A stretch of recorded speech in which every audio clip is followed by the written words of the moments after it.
Chapter 17, The Truth of Free Will. Have you ever heard anyone explain how you do or don't have free will? Don't worry about it. Let's examine it together to see what is really going on. There are plenty of things that you do not have any control over. Your family, when you were born, any of your initial physical features or predispositions, the various signals that alert you to your internal systems and changes in your environment, and plenty more. As far as I know, no one can just wish for a magic castle to appear out of nowhere either. What you want has to already exist in nature, or be possible to make from the ingredients you have available to you. Do I have the free will to ask a genie for 3 wishes? Not really. It just isn't an option. Nature gives me options. At best, free will exists within the context of options made available to me through nature.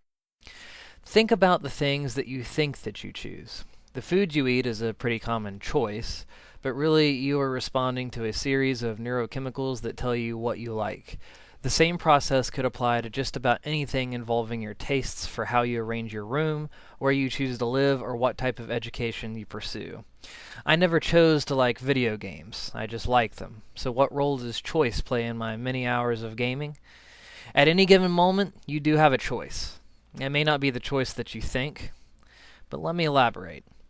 The prefrontal cortex is responsible for inhibition. If you've ever gone on a diet and successfully averted eating a sweet treat that you planned to avoid, then that was your prefrontal cortex at play. If you were ever on a run and your body was screaming at you to stop, but you kept pushing just a little bit longer, you can thank your prefrontal cortex for that. When you weed out all of the variables and complexity from what choice really is, it all boils down to one concept. Do you stop what you are about to do, or do you let it happen? That is the nuance. You don't get to pick what comes to the seat of your consciousness. My love for video games was never something I had control over. My decision to act on that love for video games was a choice. Day in and day out is the same process. The alarm goes off. Your body says to sleep. You only have 2 options. It's like a binary code. 1 is on and 0 is off. Do you inhibit or do you let the sleep come? You go to work. Your boss yells at you. Your ego says to yell back as a knee-jerk reaction. 1 or 0. Inhibit or yell. You inhibit. The next option comes to you. Do you say, yes sir, or do you wait for the next option to come to mind? You're playing poker. You don't get to choose your hand. You do get to choose if you fold or not. When you look at the idea of free will through the lens of our neuromachinery, the debate about free will disappears. Who cares whether or not you have free will? As far as we are concerned, what matters is the binary process we are in touch with moment by moment. This is the step-by-step process of building the self. Every binary choice you make weaves what your character is going to be. Like Stephen Covey's The 7 Habits of Highly Effective People says, your character creates your destiny. There is only one possible argument left to be made against the idea that you have a choice. Critics might say that even your binary decision was in some way predestined and beyond your control. That may be true, but there is substantial evidence against it. We are purpose-driven, placebo-believing creatures. If we believe we have control, our neurochemistry rewards us with happy chemicals and reinforces the neural nets that are involved in confidence, fulfillment, and proactivity. Simply by believing you have no control, you negatively impact your emotional health. In that sense, there is a clear evolutionary advantage to believe in yourself. Given that evidence, why would you even bother thinking that you have no free will? In the end, there are plenty of unknowns about how we truly work. Understanding the role that the prefrontal cortex plays on choice sheds light on the influence of the self over its own development. Realizing the influence you do have over your day-to-day activities is something I find to be humbling and beautiful. I wish I could say that I am smart, but honestly my brain does a lot of the thinking for me. I wish I could say that I am creative, but really novel thoughts and feelings come to me. I just wait and listen. I'm a movie critic of my own internal reality.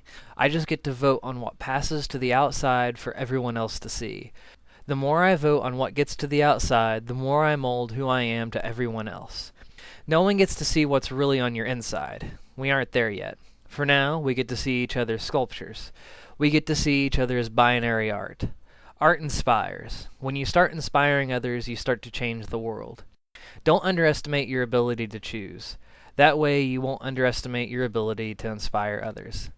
Just because you are conscious, awake, and alive does not mean that you can make a choice. There was a man named Charles Whitman. In 1966, he killed his mother and his wife. He then proceeded to commit a mass shooting at the University of Texas, killing 14 people and wounding 32 others. Here's an excerpt from a letter he wrote before he performed the murders. Quote, I have been a victim of many unusual and irrational thoughts. These thoughts constantly recur, and it requires a tremendous mental effort to concentrate on useful and progressive tasks. After my death, I wish that an autopsy would be performed on me to see if there are any visible physical disorder. It was after much thought that I decided to kill my wife, Kathy, tonight after I pick her up from work at the telephone company. I love her dearly, and she has been as fine a wife to me as any man could ever hope to have. I cannot rationally pinpoint any specific reason for doing this. There was an autopsy performed. Doctors found a brain tumor shoved up against his amygdala. The amygdala is considered to be an aggression center of the brain. Perhaps Whitman was overwhelmed by a constant barrage of violent and aggressive impulses due to this aberration. Notice how Whitman acknowledges that what he is doing is not rational. Notice how he mentions that he still feels love for his wife. Though it is easy to label Whitman as a cold-blooded killer, there may be more to his story.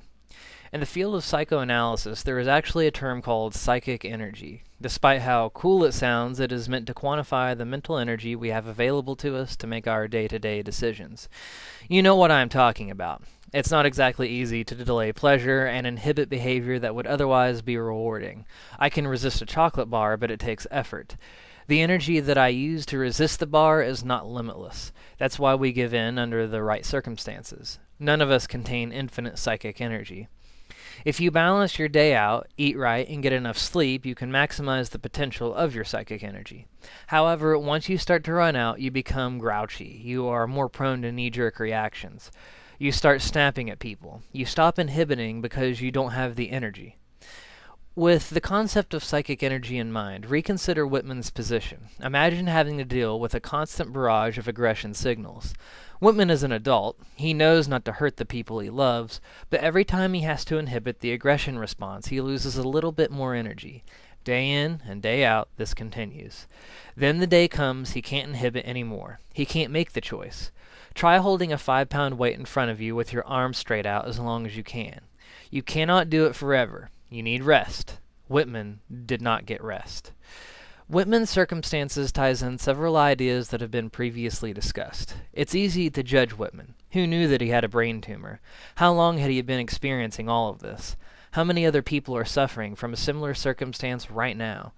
How many of them are misunderstood? How many of them need our help? Suddenly, the virtue of helping others becomes a little clearer. If your action results in someone else being able to have more psychic energy on a regular basis, then do it. Psychic energy lets you be the artist of your life. This is why investing in the health of our fellow man is of critical importance. Notice my phrasing here. You are investing in them. A little help now can go a long way later. As discussed before, you have to know exactly how you're going to help others. In Whitman's case, technology was far from being able to preempt or diagnose his ailment. That is why research and development is so important. Thank you, scientists. I love you. Tying it all together, choice is something to be treasured. It can be fragile. As far as biology is concerned, choice seems to be a relatively new thing. Maybe one day our ability to choose will become more powerful. We could be even better artists. If at this point you still don't think you are an artist, just wait. You definitely are, whether you realize it or not.